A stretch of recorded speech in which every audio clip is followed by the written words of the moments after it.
नमस्कार दोस्तों, M2M classes में सभी का स्वागत है। दोस्तों आज देखते हैं यूपी पीसीएस और आरओ एआरओ का प्रैक्टिस सेट नंबर 19। इससे पहले हमने 18 अच्छे से देखे हैं, डिटेल वाइज अच्छे से समझे हैं, फैक्ट भी सब कुछ। तो देखो आज का ये प्रैक्टिस सेट जीएस से संबंधित काफ़ी महत्वपूर्ण होने वाला है। इसमें हम 50 क्वेश्चंस देखते हैं डेली। तो 2 बजे क्लास होती है। चैनल को सब्सक्राइब कर लो और शेयर भी कर दो सभी के बीच, क्योंकि टाइम टू टाइम सभी को नोटिफिकेशन मिलना चाहिए। तो देखो अब इसकी स्टार्टिंग करते हैं हम पहले क्वेश्चन के साथ। तो समझो अच्छे से, मेरे साथ करने की कोशिश करो और इसका आंसर भी आप कमेंट बॉक्स में देते रहना जैसे जैसे मैं क्वेश्चन करूं। जैसे पहला क्वेश्चन है तो उसका मान लो बी ऑप्शन है, बी सही जवाब है, तो ए का बी लगा करके उस हिसाब से आंसर दे सकते हो। तो देखो इसमें आपको क्वेश्चन नंबर पहले में देखना है कि कौन सा जोड़ा है इसमें जो सही सुमेलित दिया हुआ है। देखो एक साइड में ये समझौतों के नाम लिखे हुए हैं और एक साइड में उनके जो वर्ष हैं जिस टाइम हुए थे वो दिए हुए हैं। जैसे देखो लखनऊ समझौता है। लखनऊ समझौता कब हुआ था? देखो लखनऊ समझौता हुआ था 1916 को। तो इसमें ये पहला ही मिलान सही दिया हुआ है, आंसर भी इसका यही हो जाएगा। तो बी भी और बाकी ऑप्शन भी जान लो। जैसे बी में दिया हुआ है गांधी इरविन समझौता, इसमें दिया हुआ है 1932, तो ये गलत है, इसे आप सही कर लेना। 5 मार्च 1931 को हुआ था, 1931 को गांधी इरविन समझौता हुआ था।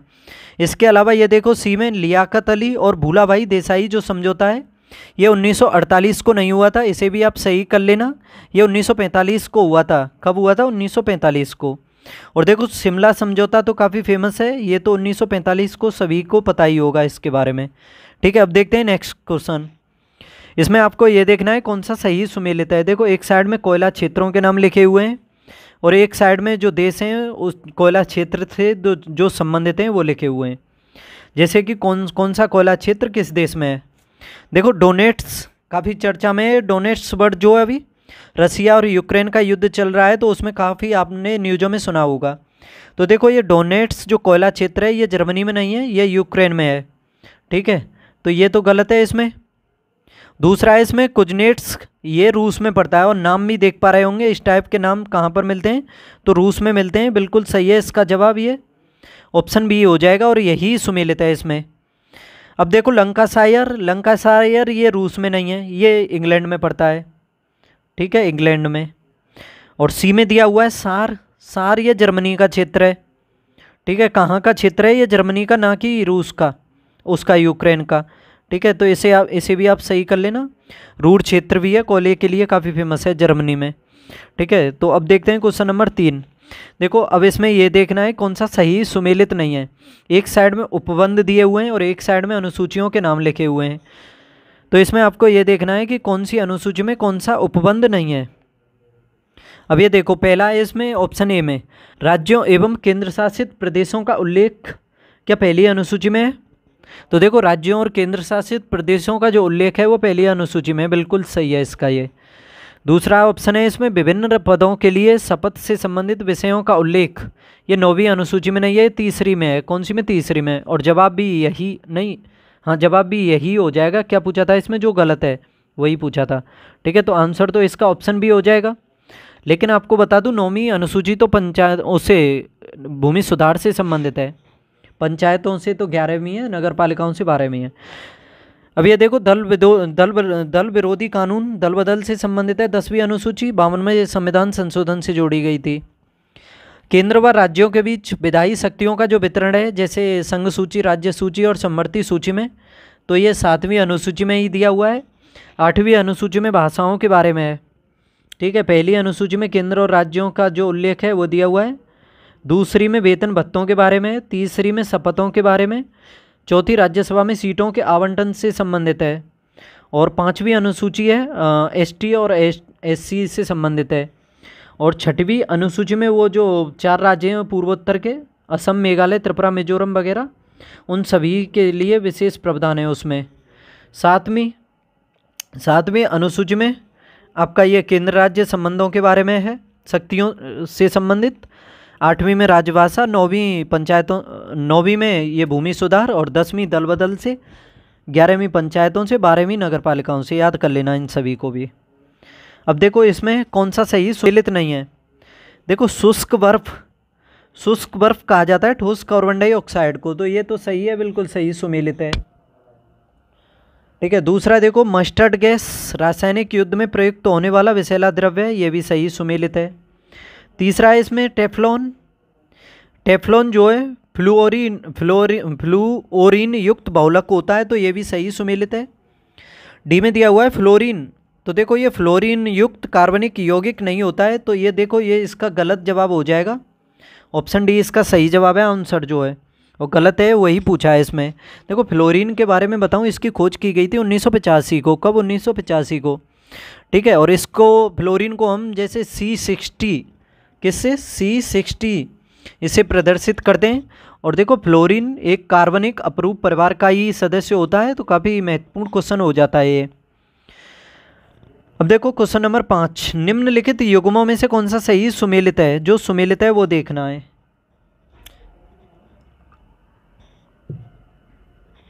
देखो एक साइड में पर्वत, यानी नहीं, पहला ऑप्शन देखो पर्वत, सर्वाधिक स्थायी पारिस्थितिकी तंत्र, क्या पर्वत संबंधित है इससे?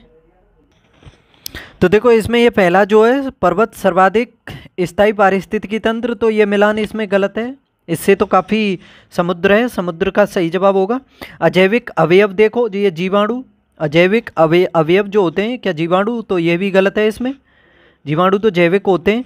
हरे पौधे देखो, हरे पौधे पारिस्थितिकी तंत्र से संबंधित होते हैं, तो ये सही है, इसका सही जवाब होगा।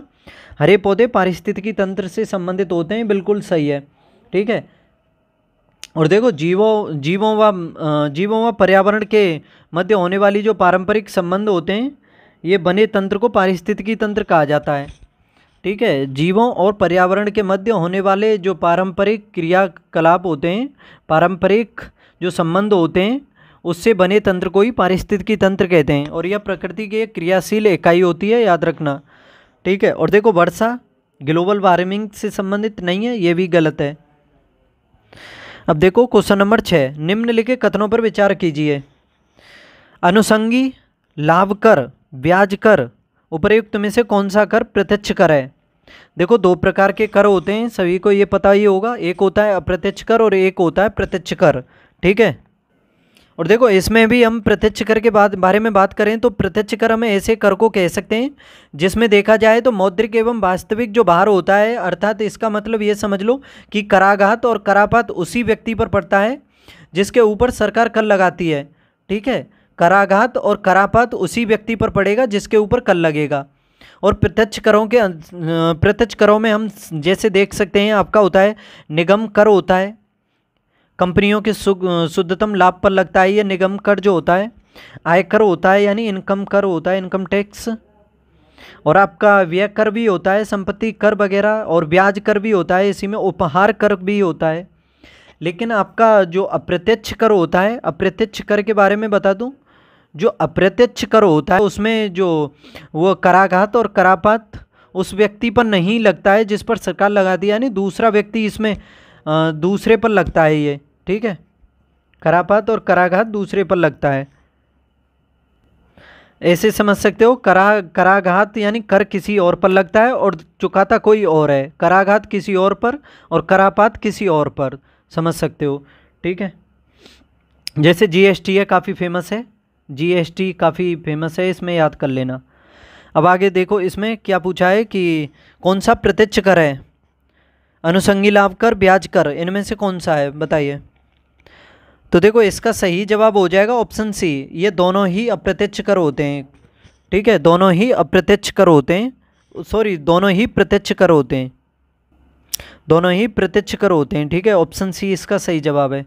अब देखते हैं क्वेश्चन नंबर 7, शरीर में श्वास अथवा खाने से पहुंचा सीसा यानी लेड स्वास्थ्य के लिए हानिकारक है। पेट्रोल में शीशे का प्रयोग प्रतिबंधित होने के बाद से अब शीशे की विषाक्तता उत्पन्न करने वाले स्रोत कौन कौन से हैं? शरीर में श्वास अथवा खाने से पहुंचा शीशा स्वास्थ्य के लिए हानिकारक है। पेट्रोल में शीशे का प्रयोग प्रतिबंधित होने के बाद से अब शीशे की विषाक्तता उत्पन्न करने वाले स्रोत कौन कौन से हैं? प्रगलन इकाइयाँ, पेन यानी कलम और पेंसिलें, पेंट, केश तेल एवं प्रसाधन सामग्रियाँ, बताइए इनमें से कौन सा हो सकता है आपके हिसाब से? तो देखो ये सभी यानी प्रगलन इकाइयाँ भी, पेन, कलम और पेंसिलें भी, पेंट और केश तेल एवं प्रसाधन सामग्रियाँ, तो ये सभी पेट्रोल में शीशे का प्रयोग प्रतिबंधित होने के बाद से अब देखो शीशे की विषाक्तता उत्पन्न करने वाले स्रोतों में ये सभी आते हैं, ठीक है, तो ये सही जवाब हो जाएगा इसका ऑप्शन डी। निम्न कथनों में से कौन सा या कौन से कथन सही हैं? शेरशाह का मकबरा सासाराम बिहार में है, तो देखो बिल्कुल सही है पहला। तो दूसरा, इसमें बुलंद दरवाजे का निर्माण मुगल बादशाह अकबर द्वारा गुजरात विजय के उपलक्ष्य में फतेहपुर सीकरी में किया गया था क्या? तो देखो ये भी काफ़ी इजी क्वेश्चन है और आपको ये देखना है इसमें कौन सा सही है। क्वेश्चन नंबर 8 में तो देखो ये दोनों ही सही हैं बिल्कुल, ठीक है, दोनों ही सही हैं। निम्नलिखित कथनों में से कौन सा या कौन से कथन सत्य हैं? बीजापुर नामक स्वतंत्र राज्य की स्थापना अहमद निजाम शाह ने की थी क्या? बीजापुर नामक स्वतंत्र राज्य की स्थापना अहमद निजाम शाह ने की। देखो ये पहला गलत है और इसके बारे में बताऊं ये गलत क्यों है, क्योंकि बीजापुर जो स्वतंत्र राज्य था उसकी स्थापना 1489 में की गई थी, यूसुफ आदिल शाह के द्वारा की गई थी, ना कि इसमें जो दिया हुआ है अहमद निजाम शाह के द्वारा। बीजापुर किसके द्वारा? यूसुफ आदिल शाह के द्वारा, इस वजह से गलत है। दूसरा देखो, गोलकुंडा नामक स्वतंत्र राज्य की स्थापना कुली कुतुब शाह ने की थी 1512 से 18 के मध्य, तो देखो ये दूसरा सही है बिल्कुल। बहमनी वंश के कुली कुतुब शाही नामक जो तुर्की अधिकारी ने इसकी स्थापना की थी 1512 से 18 में, ठीक है, तो ये दूसरा सही है, इसका बिल्कुल सही हो जाएगा ये दूसरा। तो आंसर देख लो इसमें कौन सा है, ऑप्शन बी केवल 2। अब देखो क्वेश्चन नंबर 10, निम्न कथनों में से कौन सा या कौन से कथन सही है? पहला, इसमें मिस्टल एक गर्म और शुष्क हवा है जो फ्रांस और मध्य यूरोप में बहती है। मिस्टल एक गर्म और शुष्क हवा है जो फ्रांस और मध्य यूरोप में बहती है। देखो इसमें आधा गलत है आधा सही है। आधा गलत कैसे थे? ये मिस्टल जो है ये बहती तो फ्रांस और मध्य यूरोप में ही है, लेकिन ये गर्म नहीं है, ये ठंडी है। कैसी है? मिस्टल राइन नदी की जो घाटी क्षेत्र है, इसके अलावा जो फ्रांस और मध्य यूरोप है उस क्षेत्र में तो चलती है, लेकिन ये ठंडी और शुष्क हवा है, ठीक है, ठंडी और शुष्क, ना कि ये गर्म और शुष्क। तो इस वजह से ये पहला गलत है। दूसरा, बोरा एक ठंडी हवा है जो यूगोस्लोवाकिया के एड्रियाटिक तट पर बहती है। दूसरे में देखो तो देखो ये दूसरा सही है इसमें, क्योंकि जो बोरा है ये यूगोस्लोवाकिया के एड्रियाटिक तट पर चलने वाली ही ठंडी हवा है, और इसका प्रभाव देखा जाए तो अधिकतम जो इटली का तटीय क्षेत्र है उस पर देखने को मिलता है, ठीक है, तो ये दूसरा बिल्कुल सही है। देखो इसके अलावा और भी हवाएं बता दूं, जैसे आपकी एक फोन सुनी होगी आपने, जो आल्प्स स्विट्जरलैंड फ्रांस इटली का जो क्षेत्र है उस साइड में बहती है। एक खमसिन है, खमसिन मिस्र में बहती है, मिस्र के अलावा इजराइल में भी बहती है ये, ठीक है, तो ये सभी पूछी जाती हैं। तो इसका सही जवाब हो जाएगा ऑप्शन बी केवल 2। क्वेश्चन नंबर 11 है, अनुच्छेद 368 के अंतर्गत संसद संविधान के किसी भी भाग में संशोधन कर सकती है, और कारण है इसमें संसद भारत की जनता द्वारा निर्वाचित उच्चतम विधायी संस्था है। तो इसमें कौन सा सही होगा? देखो इसके ये दोनों ही सही हैं, कथन भी सही है और कारण भी सही है, और इसकी व्याख्या भी करता है। देखो संसद भारत की जनता द्वारा निर्वाचित उच्चतम विधायी संस्था है। जब ये जनता द्वारा निर्वाचित उच्चतम संस्था है, सबसे बड़ी विधायी संस्था है, तो ये अनुच्छेद 368 के तहत संसद देखा जाए तो किसी भी भाग में संविधान में संशोधन कर सकती है, ये इसकी व्याख्या भी करता है। तो ऑप्शन ए सही हो जाएगा। क्वेश्चन नंबर 12 कथन और कारण ही है इसमें। कथन देखो पहले, छोटी आंत से जल का अवशोषण रुधिर में परासरण को बनाए रखने में मदद करता है। छोटी आंत से जल का जो अवशोषण है रुधिर में परासरण को बनाए रखने में मदद करता है, और कारण है इसमें छोटी आंत में लगभग 90% जल का अवशोषण परासरण और लवण या वैद्युत अपघटन जैसे कि Na व K+ के अवशोषण के साथ होता है, जिससे रुधिर की परासरणता का नियमन किया जा सके। तो बताओ इसमें से कौन सा सही है? देखो छोटी आंत से जल का जो अवशोषण है रुधिर में परासरण को बनाए रखने में मदद करता है, पहला सही है। दूसरा भी इसमें सही है, लेकिन ये इसकी व्याख्या नहीं करता है, तो इसका ऑप्शन भी सही जवाब हो जाएगा। क्वेश्चन नंबर 13, निम्नलिखित में से किसको प्रातःकालीन शांत स्थल कहा जाता है? फिलीपींस, जापान, ताइवान, कोरिया, किसको कहा जाता है प्रातःकालीन शांत स्थल? देखो प्रातःकाल का देश तो कहा जाता है जापान को, सूर्योदय का देश, लेकिन इसमें प्रातःकालीन शांत स्थल पूछा है, तो देखो ये कहा जाता है कोरिया को। किसको? कोरिया को कहा जाता है। तो इसका सही जवाब हो जाएगा ऑप्शन डी कोरिया, ठीक है, याद रखना, काफ़ी अच्छा क्वेश्चन है ये। अब देखो अक्टूबर 2023 में आपदा प्रबंधन क्षेत्र में असाधारण प्रदर्शन के लिए सार्वजनिक क्षेत्र के किस उपक्रम को गोल्डन पीकॉक अवार्ड दिया गया है? 2023 में गोल्डन पीकॉक अवार्ड किसको दिया गया है? गेल इंडिया लिमिटेड, मेल India limited, IREC limited, NTPC limited. आपदा प्रबंधन क्षेत्र में असाधारण प्रदर्शन के लिए तो देखो REC लिमिटेड को गोल्डन पीकॉक अवार्ड दिया गया है। किसको? REC लिमिटेड को। तो ऑप्शन सी इसका सही है। क्वेश्चन नंबर 15, अक्टूबर 2023 में भारत राष्ट्रीय साइबर सुरक्षा अभ्यास 2023 का आयोजन निम्नलिखित में से कहाँ किया गया? भारत राष्ट्रीय साइबर सुरक्षा अभ्यास 2023 का आयोजन कहाँ पर किया गया? देखो इसका सही जवाब होगा ऑप्शन बी, नई दिल्ली में किया गया है भारतीय राष्ट्रीय साइबर सुरक्षा अभ्यास 2023 का। नेक्स्ट देखो, अक्टूबर नवंबर 2023 में एक्सरसाइज हरिमऊ शक्ति 2023 भारत और किस देश के मध्य होता है? ये अभ्यास है हरिमऊ शक्ति किस देश के मध्य होता है? भारत के साथ। तो देखो भारत और मलेशिया के मध्य होता है जो ये हरिमऊ शक्ति होता है। ये 2023 में भारत और मलेशिया के मध्य हुआ है, याद रखना। और ये आयोजन हुआ है इसका 2023 में उमरोई छावनी मेघालय में। कहाँ पर? उमरोई छावनी कहाँ पर है? मेघालय में, उसमें हुआ है ये। ठीक है, तो सही जवाब हो जाएगा इसका ऑप्शन डी, मलेशिया। नेक्स्ट देखो, अक्टूबर 2023 में SCO परिषद के शासनाध्यक्षों की 22वीं बैठक का आयोजन कहाँ पर किया गया? SCO परिषद के शासनाध्यक्षों की 22वीं बैठक का आयोजन दुशांबे, बिश्केक, बीजिंग या फिर आपका मास्को। 22वीं बैठक की गई है ये SCO के शासनाध्यक्षों की। तो कहाँ पर की गई है ये बैठक? देखो ये बिश्केक है, किर्गिस्तान। बिश्केक में की गई है, किर्गिस्तान की राजधानी है बिश्केक। ठीक है, याद रखना यहाँ पर की गई है। आगे देखो, नवंबर 2023 में विश्व पर्यटन बाजार 2023 निम्नलिखित में से कहाँ आयोजित किया गया? नवंबर 2023 में विश्व पर्यटन बाजार 2023 कहाँ पर आयोजित किया गया है? गुवाहाटी, न्यूयॉर्क, लंदन और पेरिस में।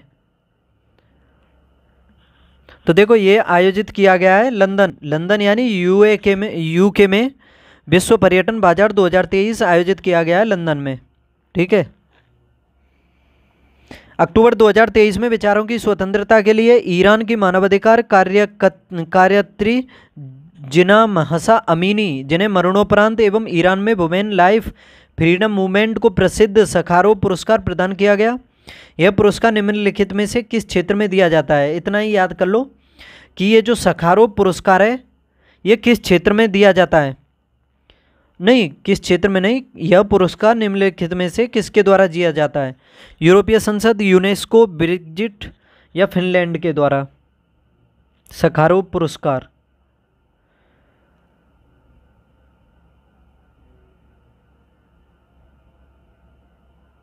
बताइए किसके द्वारा दिया जाता है? तो देखो इसका सही जवाब है यूरोपीय संसद के द्वारा दिया जाता है सखारोव। आज का क्वेश्चन नंबर 20 है, 2023 में मध्य प्रदेश सरकार द्वारा निम्नलिखित में से किसे राष्ट्रीय लता मंगेशकर अवार्ड 2023 दिया गया है? 2022 का जो अवार्ड है मंगेशकर अवार्ड किसको दिया गया है? सोनू निगम, उत्तम सिंह, कुमार सानू, अरिजीत सिंह।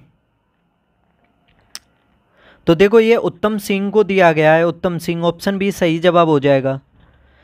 अक्टूबर 2023 में उत्तर प्रदेश के मुख्यमंत्री योगी आदित्यनाथ द्वारा प्रदेश के किस शहर से संचारी योग नियंत्रण अभियान का शुभारंभ किया गया? 2023 में मुख्यमंत्री योगी आदित्यनाथ के द्वारा किस शहर से संचारी रोग नियंत्रण अभियान शुरू किया गया है? अयोध्या, कुशीनगर, गोरखपुर, बलरामपुर से। तो देखो ये गोरखपुर से शुरू किया गया है। कहाँ से? गोरखपुर से। और यहाँ ये योगी आदित्यनाथ गोरखपुर से ही सांसद हैं, विधायक। ठीक है, आगे देखो, कथन और कारण देखते हैं इसमें। कथन देखो पहले, पश्चिमी घाट की नदियाँ डेल्टा का निर्माण नहीं करती हैं। देखो इसमें कथन काफ़ी इंपॉर्टेंट है कि पश्चिमी घाट की जो नदियां हैं वो डेल्टा का निर्माण नहीं करती हैं। बिल्कुल सही है ये कथन जो है। क्यों नहीं करती हैं, इसके महत्वपूर्ण कारण हैं। एक तो ये बारहमासी नदियां नहीं हैं, यानी मौसमी नदियां हैं, पहली बात तो ये हो गई। और ये जो पश्चिमी घाट की नदियां हैं ये छोटे मार्ग से बहती हैं और तीव्र गति से बहती हैं और कठोर चट्टानों से बहती हैं, जिस वजह से इनके अंतर्गत देखा जाए तो अवसादों की भी कमी होती है और ये डायरेक्ट कह सकते हो दूरी भी कम लेती हैं। ये जो हिमालय नदियाँ हैं उसकी अपेक्षा देखा जाए तो डायरेक्ट समुद्र में गिरती हैं, जिस वजह से उस जगह पर अवसाद जमा नहीं हो पाते हैं, यानी कह सकते हो बह जाते हैं। तो इस वजह से डेल्टा का निर्माण नहीं होता है और अवसाद भी जाते हैं तो बहुत ही कम मात्रा में जाते हैं, क्योंकि कठोर चट्टानों से जाते हैं वो, इस वजह से वो डेल्टा बन ही नहीं पाता है। ये नदियाँ जो हैं एस्चुरी का ही निर्माण करती हैं। और कारण देखो इसमें, वे छोटे मार्ग से तीव्र गति से कड़ी यानी कठोर चट्टानों के ऊपर से प्रवाहित होती हैं। तो देखो ये कारण भी सही है, इसी वजह से ये डेल्टा नहीं बनाती हैं। तो देखो ये इसकी बिल्कुल स्पष्ट व्याख्या करता है और ये दोनों ही सही हो जाते हैं। ऑप्शन ए सही होगा इसका। अब देख लो क्वेश्चन नंबर 23, निम्नलिखित कथनों पर विचार कीजिए। कथन और कारण ये कथन देखो, एक शुष्क सेल आवेशित नहीं की जा सकती। कथन कहता है कि एक शुष्क सेल जो है आवेशित नहीं की जा सकती है, और कारण कहता है कि शुष्क सेल में होने वाली अभिक्रिया उत्क्रमणीय होती है। बताइए कौन सा सही होगा इसमें से। देखो इसमें पहले देखो कि एक शुष्क सेल जो है आवेशित नहीं की जा सकती है, बिल्कुल सही है। और इसमें कारण है कि शुष्क सेल में होने वाली अभिक्रिया उत्क्रमणीय होती है क्या, बताइए उत्क्रमणीय होती है क्या इसमें जो अभिक्रिया होती है। देखो याद रखना ये जो उत्क्रमणीय अभिक्रिया जो है ये सौर सेल में नहीं, शुष्क सेल में नहीं होती है, ठीक है, बिल्कुल नहीं होती है शुष्क सेल में। और उस उत्क्रमणीय जो अभिक्रियाएं होती हैं ना, याद रखना, लिख लेना, अच्छे से समझ लेना। जो उत्क्रमणीय अभिक्रियाएं होती हैं ये दोनों दिशाओं में होती हैं, दोनों दिशाओं में, और शुष्क सेल में ये अभिक्रिया नहीं होती हैं, याद रखना, ठीक है। बिल्कुल सही जवाब हो जाएगा इसका। ए सही है लेकिन दूसरा इसमें गलत है, तो ऑप्शन सी इसका सही जवाब हो जाएगा बिल्कुल। देखो शुष्क सेलों के बारे में बता दूं, आपने देखे होंगे जैसे टॉर्चों में देखे होंगे शुष्क सेल, वो टॉर्च वगैरह जो होती हैं उसमें जो सेल होते हैं वो शुष्क सेल होते हैं। इसके अलावा ट्रांजिस्टर रेडियो वगैरह में भी उनका प्रयोग होता है। और देखो शुष्क सेलों के बारे में बताऊं आपको कि शुष्क सेलों में जो पदार्थ यानी विलयन के रूप में ना रह करके शुष्क अवस्था में रहता है, इसमें जो पदार्थ रहता है वो शुष्क अवस्था में रहता है। और इसमें जस्ते का एक बर्तन होता है, जस्ते का, जैसे आपने सेल को खोल करके देखा होगा तो उसमें एक जस्ते का बर्तन होता है और उसमें मैग्नीज वगैरह जो कार्बन डाइऑक्साइड, मैग्नीज डाइऑक्साइड जो होता है वो रहता है इसमें, ठीक है। उसके अलावा और ये जो सेल हैं याद रखना एक बार प्रयोग हो जाते हैं तो दोबारा ये बेकार हो जाते हैं, यानी ऐसे समझ सकते हो इन सेलों में दोबारा आवेश नहीं किया जा सकता है। एक बार प्रयोग होने के बाद तो ये एक बार प्रयोग हो जाते हैं, डिस्चार्ज हो जाते हैं तो ये बेकार ही हो जाते हैं, ठीक है, देखे होंगे आपने ये। अब देखो उत्तर प्रदेश में धुओं द्वारा सर्वाधिक सिंचाई निम्न में से किस क्षेत्र में की जाती है। उत्तर प्रदेश में कुओं द्वारा सर्वाधिक सिंचाई निम्न में से किस क्षेत्र में की जाती है। पूर्वी उत्तर प्रदेश, गंगा घाटी का मध्य क्षेत्र, बुंदेलखंड या रोहेलखंड में किस क्षेत्र में की जाती है कुएं के द्वारा सिंचाई सबसे अधिक उत्तर प्रदेश में। देखो गंगा घाटी का जो मध्यवर्ती क्षेत्र है उस क्षेत्र में कुएं के द्वारा सबसे अधिक सिंचाई की जाती है, और भारत में भी सबसे अधिक सिंचाई नलकूपों के द्वारा की जाती है उत्तर प्रदेश में, लेकिन इसमें कुओं के बारे में पूछा है, ठीक है। तो कुएं से तकरीबन 70% के आसपास की जाती है ये इस क्षेत्र में सिंचाई जो की जाती है गंगा घाटी के मध्यवर्ती क्षेत्र में, ठीक है। और नलकूपों के द्वारा तो की ही जाती है, उसके अलावा नहरों से भी की जाती है काफ़ी, ठीक है। नलकूपों से सबसे अधिक सिंचाई की जाती है तकरीबन 70-71% के करीब। अब देखो आगे क्वेश्चन नंबर 25, उत्तर प्रदेश में, सॉरी मैं इससे पहले गलत बोल गया हूँ ना थोड़ा, ये जो 70-80% है इसे सही कर लेना। नलकूपों से सिंचाई की जाती है, ना कि मैं कुआं बोल गया हूँ, तो कुएं से तो कम की जाती है, कुएं से तो तकरीबन 10% से भी कम की जाती है, ठीक है, इसे सही कर लेना। अब देखो क्वेश्चन नंबर 25, उत्तर प्रदेश में राष्ट्रीय ताप विद्युत निगम यानी एनटीपीसी द्वारा स्थापित निम्नलिखित में से कौन सा संयंत्र गैस आधारित है। सिंगरौली, ऊंचाहार, रेहंद और दादरी कौन सा तापीय विद्युत निगम है जो एनटीपीसी द्वारा संचालित है, जो गैस आधारित है, गैस आधारित। देखो ये है दादरी संयंत्र गैस पर आधारित है। कौन सा? दादरी। तो इसका सही जवाब हो जाएगा आपका ऑप्शन डी। अब देखो क्वेश्चन नंबर 26, दीपावली नृत्य उत्तर प्रदेश के किस क्षेत्र का प्रसिद्ध लोक नृत्य है? ब्रज, अवध, रोहिलखंड या बुंदेलखंड? देखो ये जो दीपावली नृत्य है ये उत्तर प्रदेश में जो बुंदेलखंड का क्षेत्र है, मध्य प्रदेश के उत्तर में, उस क्षेत्र में ये दीपावली नृत्य मनाया जाता है। ठीक है, और दीपावली नृत्य याद रखना बुंदेलखंड के अहीरों द्वारा दीपावली के अवसर पर मनाया जाता है। इसमें दीप जलाते हैं वो। ठीक है, और इस नृत्य में देखो पुरुष और जो महिलाएं होती हैं दोनों मिलकर के नृत्य करती हैं। ठीक है, इसी नृत्य में जो दिए जलाते हैं वो उसको सिर पर रख कर के करते हैं ये नृत्य जो है। ठीक है, ऑप्शन डी हो जाएगा इसका सही जवाब। अब देखो कथन और कारण। कथन देखो, कोयले का अंतर्राज्यीय परिवहन रेलवे द्वारा संपन्न किए जाने वाले परिवहन का एक प्रमुख घटक है। और कारण है इसमें बंगाल, झारखंड कोयले की खदानें पश्चिमोत्तर राज्यों के कोयला आपूर्ति का प्रमुख स्रोत हैं। तो कौन सा सही है इसमें से? देखो कोयले का अंतर्राज्यीय परिवहन रेलवे द्वारा संपन्न किए जाने वाले परिवहन का एक प्रमुख घटक है, बिल्कुल सही है। लेकिन बंगाल, झारखंड कोयले की खदानें पश्चिमोत्तर राज्यों के कोयला आपूर्ति का प्रमुख स्रोत हैं, ये भी सही है। लेकिन ये इसकी व्याख्या नहीं करता है। क्या इसमें अब जो कारण दिया हुआ है इससे आप ऐसे पहचान सकते हो क्या कि कोयले बंगाल, झारखंड कोयले की जो पश्चिमोत्तर खदानें हैं राज्यों के कोयला आपूर्ति का प्रमुख स्रोत हैं, क्या ये कोयले का अंतर्राज्यीय परिवहन रेलवे द्वारा संपन्न किए जाने वाले परिवहन का प्रमुख घटक होती हैं क्या? तो ये तो होगा नहीं ना। ये वैसे दोनों सही हैं लेकिन व्याख्या कहाँ हो रही है इसमें? तो इसका सही जवाब हो जाएगा ऑप्शन बी। अब देखो कथन, भारत की जलवायु पर मानसून का प्रभुत्व है और कारण है इसमें मानसून स्थायी पवन है। कथन कहता है कि भारत की जलवायु पर मानसून का प्रभुत्व है, बिल्कुल सही है, मानसूनी जलवायु है भारत की। और दूसरा है इसमें मानसून स्थायी पवन होती है क्या? मानसून जो है पवनें स्थायी होती हैं। देखो इसमें पहला बिल्कुल सही है लेकिन ये जो दूसरा दिया हुआ है ना कारण, ये बिल्कुल गलत है। क्योंकि जो मानसूनी पवनें होती हैं ये परिवर्तनशील होती हैं और ये मौसम के अनुसार अपनी दिशा बदलती रहती हैं, याद रखना। और इसमें दिया हुआ है स्थायी पवनें होती हैं। ठीक है, तो इस वजह से ये दूसरा गलत हो जाता है। देखो भारत में सर्वाधिक तकरीबन 80% के आसपास जो वर्षा है दक्षिण पश्चिम मानसून से ही होती है। ये तो सभी को पता ही होगा। देश में जो पश्चिमी विक्षोभ है उससे भी शीतकाल में वर्षा होती है भारत के उत्तरी क्षेत्र में, लेकिन सबसे अधिक वर्षा होती है किससे? दक्षिण पश्चिमी मानसून से। तो और जो उत्तर पूर्वी मानसून है जिसे आप लौटता मानसून कहते हैं उससे भी वर्षा होती है, जैसे कोरोमंडल का क्षेत्र है उस साइड में। इसी वजह से कह सकते हो कि भारत की जो जलवायु है मौसम मानसूनी है। तो इसका सही जवाब हो जाएगा ए सही है लेकिन इसमें दूसरा गलत है, ऑप्शन सी।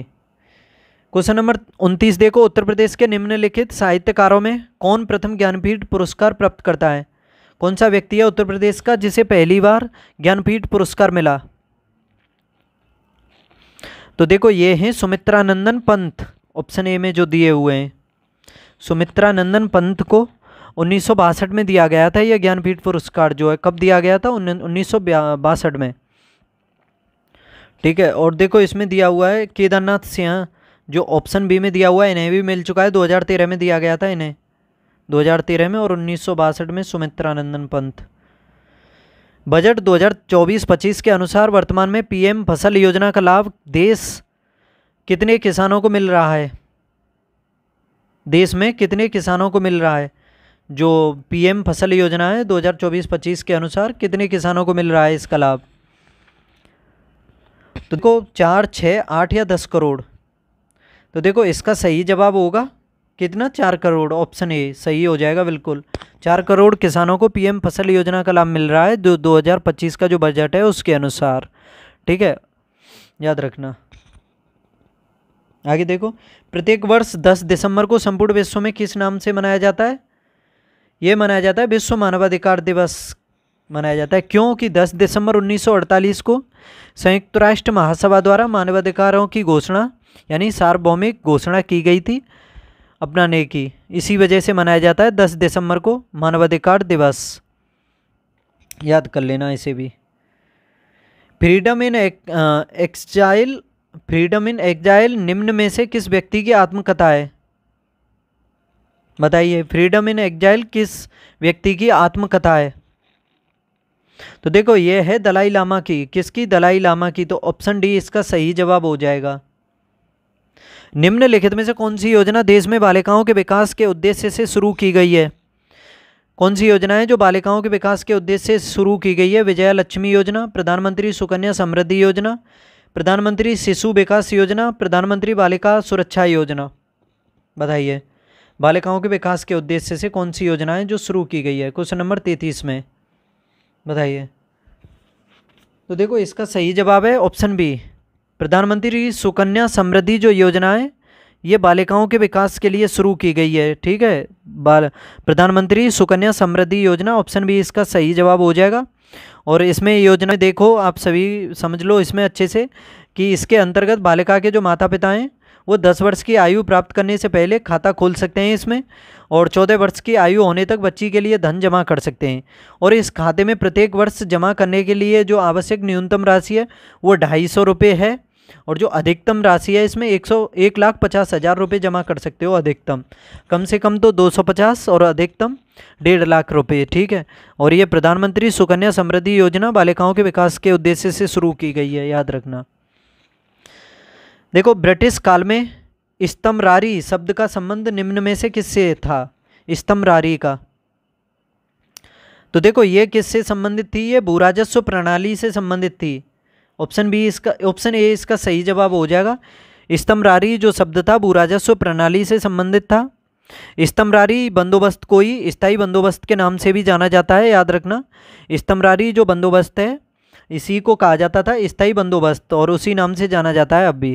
ठीक है, और यह व्यवस्था 1790 में सर जॉन शोर के द्वारा शुरू की गई थी। 1790 में शुरू की गई थी ये।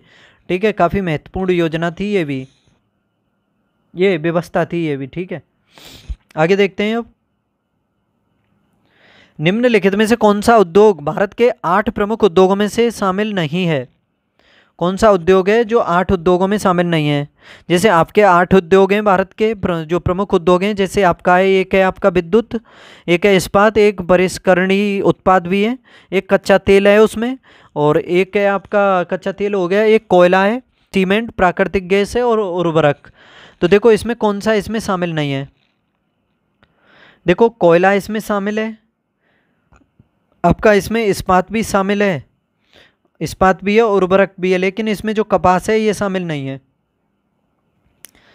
क्वेश्चन नंबर 36, बीटिंग रिट्रीट शब्द का अर्थ निम्न में से क्या है? बीटिंग रिट्रीट शब्द का अर्थ क्या है?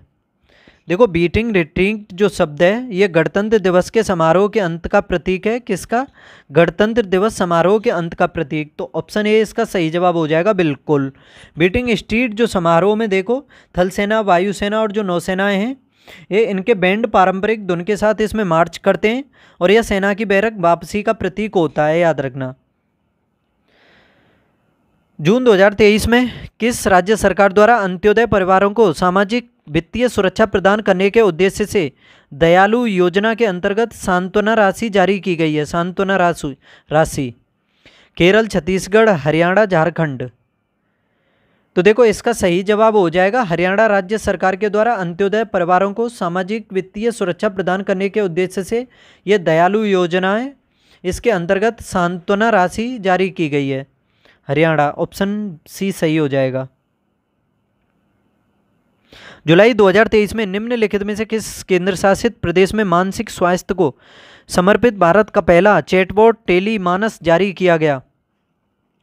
जुलाई 2023 में निम्नलिखित में से किस राज्य केंद्र शासित प्रदेश में मानसिक स्वास्थ्य को समर्पित भारत का पहला चैटबॉट टेलीमानस जारी किया गया?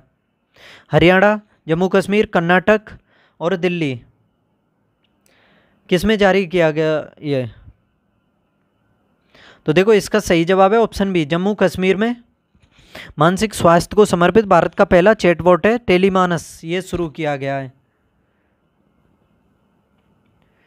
किस राज्य सरकार ने अन्नपूर्णा खाद्य पैकेट योजना की शुरुआत की है, जिसका उद्देश्य है प्रत्येक माह 10.4 मिलियन से अधिक परिवारों को मुफ्त भोजन पैकेट प्रदान करना। राजस्थान, मध्य प्रदेश, उत्तर प्रदेश और गुजरात। अन्नपूर्णा खाद्य पैकेट योजना शुरू की है किस राज्य ने? तो देखो इसका सही जवाब होगा ऑप्शन ए, राजस्थान। राजस्थान सरकार ने अन्नपूर्णा खाद्य पैकेट योजना शुरू की है और इसका प्रमुख उद्देश्य है प्रत्येक माह यानी 10.4 मिलियन से अधिक परिवारों को मुफ्त में भोजन पैकेट प्रदान करना। काफ़ी महत्वपूर्ण है और यह योजना मुद्रास्फीति राहत पैकेज का भाग ही है, याद रखना। और यह 2023-24 के बजट के दौरान जनता को बढ़ती कीमतों से राहत देने के लिए घोषित की गई है महत्वपूर्ण योजना है। किस राज्य सरकार ने भारत का पहला कृषि डाटा एक्सचेंज ADEX और कृषि डाटा प्रबंधन फ्रेमवर्क ADMF लॉन्च किया है?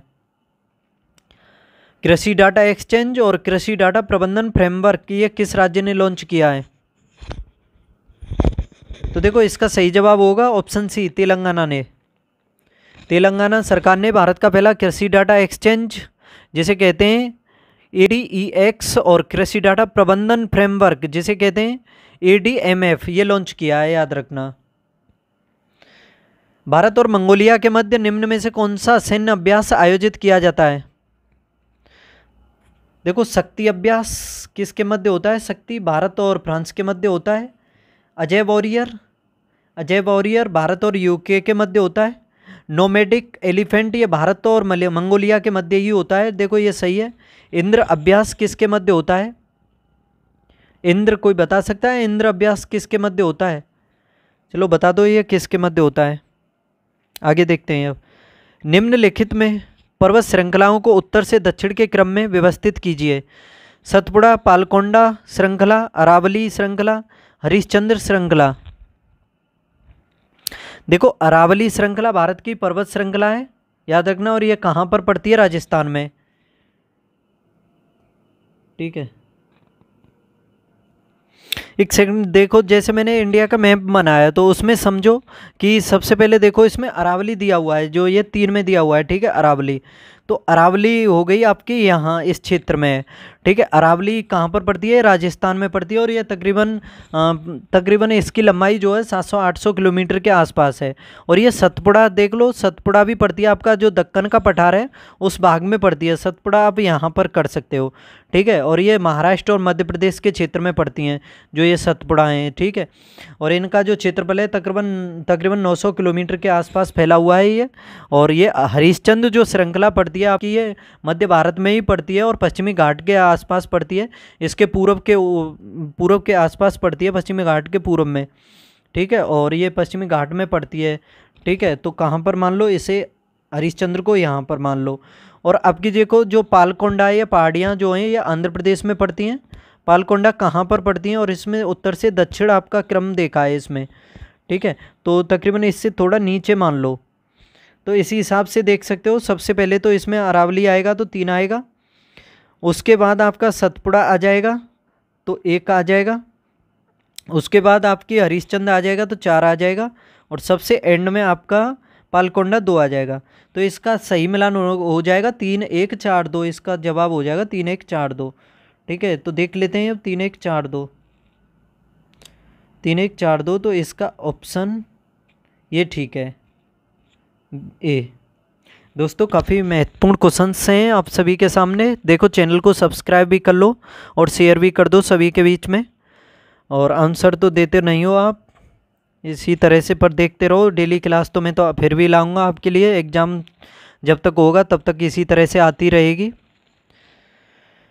बताओ इसका आंसर भी बताओ। निम्नलिखित में से कौन सा देश सार्क का सदस्य नहीं है? सार्क का देश कौन सा नहीं है? देखो सार्क में सदस्य कौन कौन से हैं।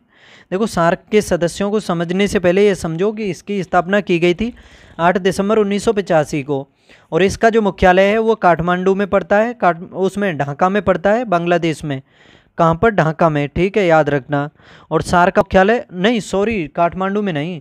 इसकी स्थापना जब की गई थी ना 8 दिसंबर 1985 को, ये बांग्लादेश ढाका में हुई थी इसकी स्थापना।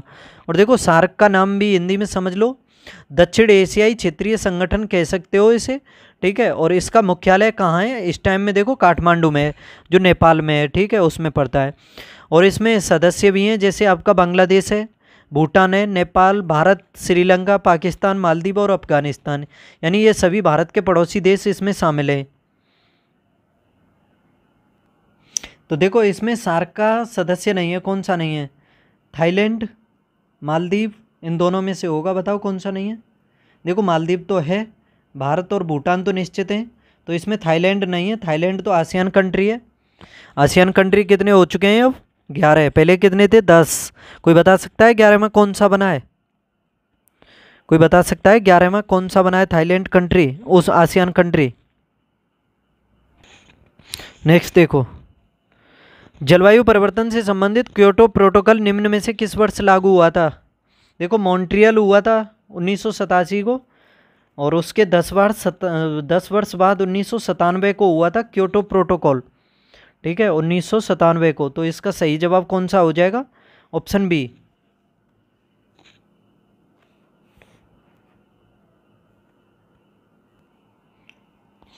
ऑप्शन बी हो जाएगा इसका सही जवाब। नेक्स्ट देखो, निम्नलिखित में से कौन सा संस्थान विश्व बैंक समूह का हिस्सा नहीं है?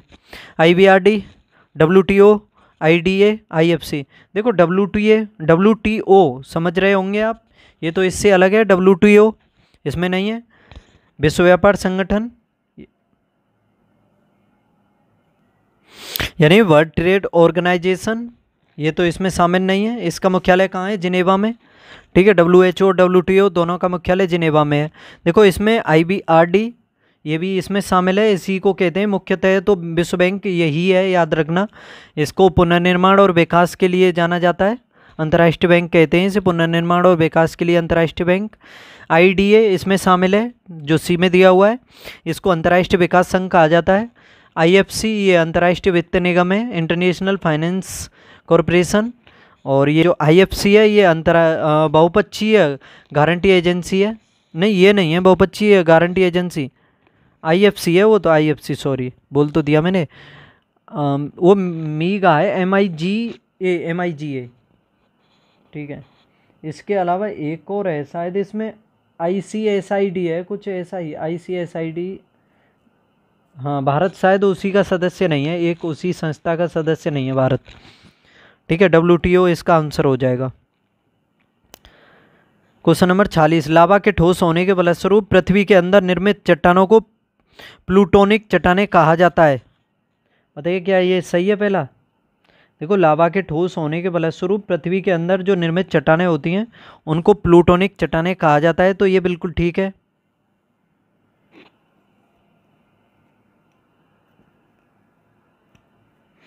पहला सही है, बिल्कुल 100% सही है। दूसरा है, सड़कों के निर्माण में डोलोराइट, ग्रेबो जैसी चट्टानों का प्रयोग किया जाता है सड़कों के निर्माण में, तो देखो ये भी सही है इसका। ठीक है, ये सही है बिल्कुल। देखो लावा जो होता है पृथ्वी पर आ जाता है, ज्वालामुखी में बाहर तरल पदार्थ होता है तो उसे लावा कहते हैं। पृथ्वी के अंदर रहता है जब तक वो, उसको मैग्मा कहते हैं, याद रखना। ये दोनों ही सही है, ऑप्शन सी हो जाएगा। क्वेश्चन नंबर 47, विधानसभा की अध्यक्ष यदि चलो इसमें टाइपिंग मिस्टेक है, नेक्स्ट क्वेश्चन देखते हैं अब। अक्टूबर 2023 में 7वें फ्यूचर इन्वेस्टमेंट इनिशिएटिव 2023 का आयोजन रियाद सऊदी अरब में हुआ। देखो सही है ये बिल्कुल। 7वें फ्यूचर इन्वेस्टमेंट इनिशिएटिव 2023 का आयोजन कहाँ हुआ? सऊदी अरब की रियाद में। और FII यानी फ्यूचर इन्वेस्टमेंट इनिशिएटिव सऊदी अरब द्वारा प्रारंभ एक गैर लाभकारी फाउंडेशन है। तो देखो ये भी सही है इसका, तो समझ सकते हो ये दोनों ही सही हैं। आज का सेकंड लास्ट क्वेश्चन है, सूक्ष्म सिंचाई की पद्धति के संदर्भ में निम्नलिखित कथनों में से कौन सा सही है? देखो मृदा से उर्वरक पोषक हानि कम की जा सकती है सूक्ष्म सिंचाई से, यानी कम सिंचाई से। तो देखो बिल्कुल सही है, कम सिंचाई करोगे तो उसमें उर्वरक पोषक हानि कम की जा सकती है।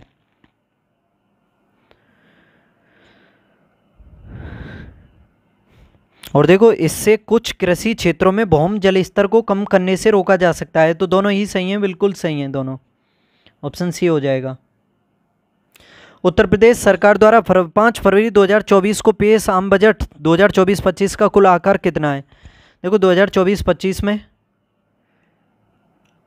जो पेश आम बजट है उसका आकार पूछा है, इसमें कितना है बताइए। इन सभी में से देख करके बताओ कितना है इसका सही जवाब। 5 फरवरी जो 2024 को विधानसभा में पेश किया गया था आम बजट वित्त मंत्री के द्वारा, उसके बारे में बताना है। तो देखो इसका कुल जो आकार है ऑप्शन ए में जो दिया हुआ है, इसका आकार है 7,36,437.71 करोड़ रुपए। तो इसका सही जवाब हो जाएगा ऑप्शन ए, बिल्कुल सही है इसका सही जवाब। ठीक है, तो दोस्तों इस तरह से ये प्रैक्टिस सेट नंबर 19 कंप्लीट होता है। कल मिलेंगे फिर अगले प्रैक्टिस सेट के साथ। तब तक पढ़ते रहो, हंसते खेलते कूदते मुस्कुराते रहो। चैनल को सब्सक्राइब नहीं किया तो सब्सक्राइब कर लो और शेयर भी कर दो, लाइक शेयर भी सब कर दो। बाय।